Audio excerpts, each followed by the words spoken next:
Starnutie s mladosťou. Tak znela téma fotografickej súťaže, ktorú už štvrtýkrát zorganizovalo informačné centrum Europe Direct Senica. Vernisáž a ocenenie víťazov sa konalo v stredu 12. decembra v obchodnom centre Branč.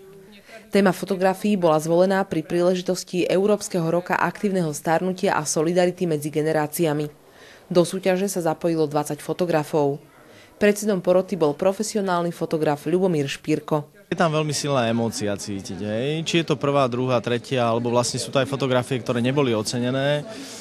Je v nich cítiť záujem v podstate práve o tú druhú stranu. Čiže nie je to len náhodná fotografia, ktorá vznikne náhodne, ale je to fotografia, pri ktorej tí ľudia majú s tou druhou stranou, to znamená s fotografovaným aj nejaký vzťah.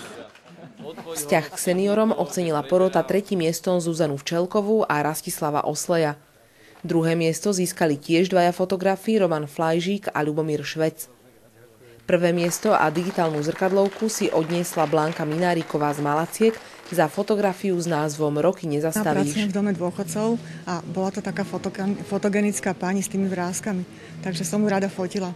Vrásková pani na víťaznej fotografii bola veľmi vzdelaná, ovládala niekoľko jazykov a dokonca písala i texty piesní Hane Zagorovej a Karlovi Gottovi. Vyhrali aj Zlatú líru vtedy. Ocenené fotografie sú dynamické a odrážajú aktívne starnutie. Byť starý teda neznamená byť pasívny. Fotografie budú vystavené vo foaje obchodného centra Branč do 4. januára.